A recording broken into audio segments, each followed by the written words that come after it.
Boa tarde, sou a Bianca do curso de Fisioterapia da Univas. Hoje eu vou apresentar um slide sobre ventilação mecânica. Quais as suas funções, quais as aplicações, as indicações, né, da ventilação.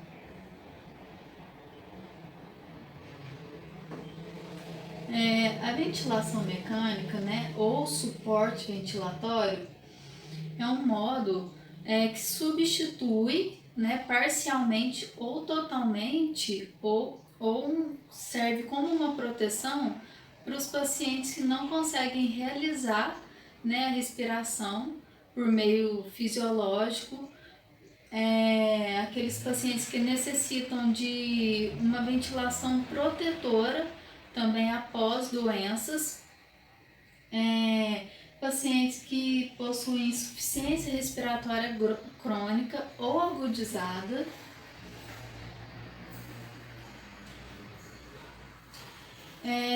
a ventilação mecânica ela trabalha na correção de hipoxemia leve, né, acidose respiratória causada por algum tipo de patologia, reduz o trabalho respiratório que esse paciente realiza, né? O paciente, quando realiza um trabalho respiratório muito forte, muito intermitente, os músculos fadigam, né? E leva à falência desse trabalho respiratório.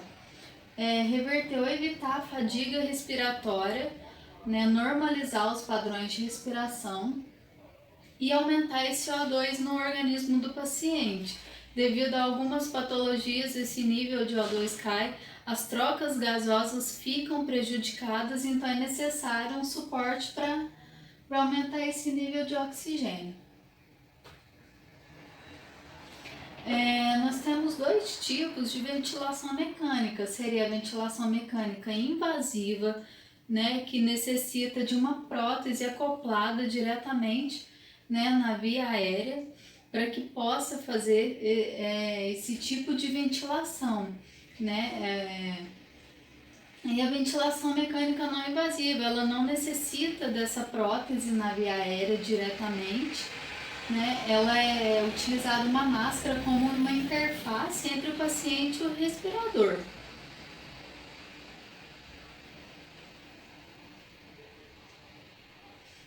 Quais são essas indicações? Né? Mediante uma avaliação correta, né? Respeitando sempre a individualidade de cada paciente, respeitando os parâmetros, né? Condizentes com as diretrizes. A gente pode colocar as indicações para esses pacientes com hipoventilação, né, e apneia, falência mecânica do aparelho respiratório, quando esse paciente já não consegue realizar trocas gasosas, quando esse paciente já não consegue mais fazer a expansão pulmonar corretamente, prevenção de complicações respiratórias mediante a doenças, né, mediante algum quadro patológico que levou a alguma disfunção pulmonar. E a redução do trabalho respiratório e fadiga muscular, quando a gente consegue, através da ventilação, né, reduzir esse trabalho respiratório, né, e evitando assim a fadiga muscular desses pacientes. Quais os modos ventilatórios, né, mais usuais, os que estão, né?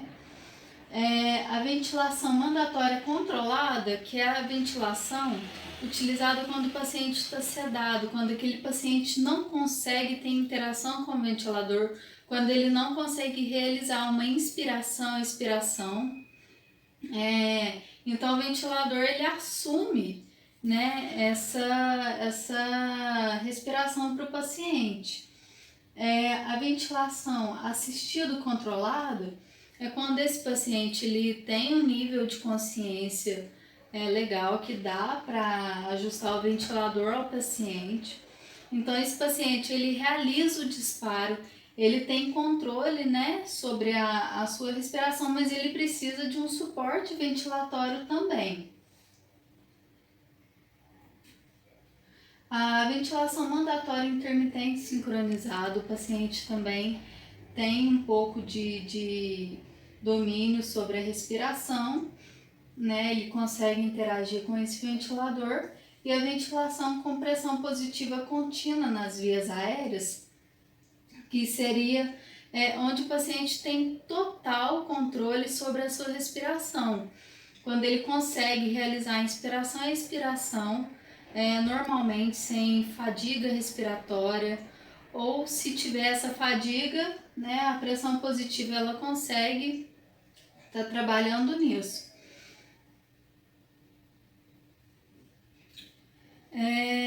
Eu achei um artigo muito interessante para estar trazendo aqui, que fala sobre a ventilação não invasiva em pacientes com insuficiência cardíaca, né? Uma revisão sistemática e meta-análise. É um artigo de 2017 da Sociedade Brasileira de Cardiologia. Quais foram os objetivos, né, dessas pessoas que estudaram, que construíram o artigo? Era analisar a influência da ventilação não invasiva na capacidade funcional desses indivíduos com insuficiência cardíaca. Os objetivos eram para poder analisar se esses pacientes, né, através da ventilação, não ficavam fadigados, cansados, né, mediante um exercício físico. Então, esse estudo foram selecionados alguns artigos, né, e mediante ao critério de inclusão desses artigos, somente 4 artigos preencheram os critérios de inclusão. Os 4 estudos avaliaram o impacto da ventilação na tolerância ao exercício de pacientes com insuficiência cardíaca. Os pacientes de todos os estudos, eles apresentavam sim insuficiência cardíaca.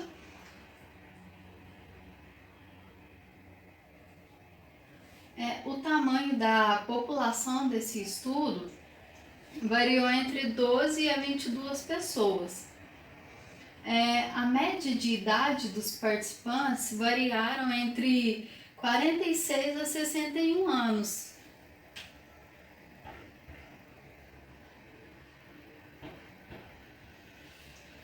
Então, reunindo esses 4 estudos, 3 dos estudos optaram pelo CPAP, somente 3 estudos optaram só pelo CPAP.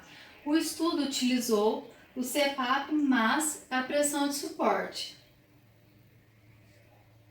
2 artigos utilizaram o CPAP em uma única sessão antes dos exercícios. Então, somente, né, foi utilizado somente em uma única sessão, uma única vez, né, antes dos exercícios. O artigo utilizou o CPAP durante 14 dias, então foi um tempo maior de utilização, né, do CPAP. E um artigo utilizou os 2 modos de suporte ventilatório, o CPAP e a pressão de suporte no decorrer de todos os dias de exercício. Quais foram esses resultados, né, encontrados durante essa meta-análise?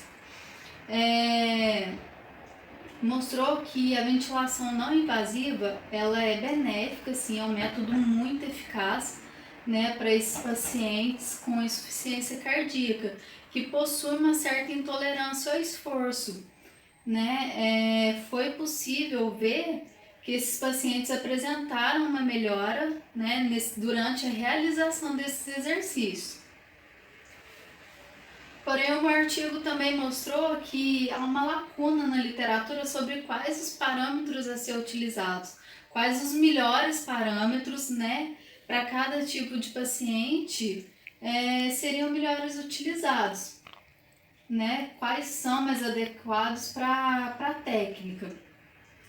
Então, fica aí uma abertura para que tenha mais estudos, para que seja feita mais pesquisas com mais pacientes, para poder estar preenchendo aí melhor, né, o o quadro de aplicações, né? Quais os melhores parâmetros a ser utilizados. O parâmetro, né, desses pacientes define muito a questão da melhora, a questão de ser eficaz ou não o tratamento. Então é de extrema importância estar sempre revisando a literatura, sempre tendo mais pesquisas para que possam, né, aumentar esse quadro aí.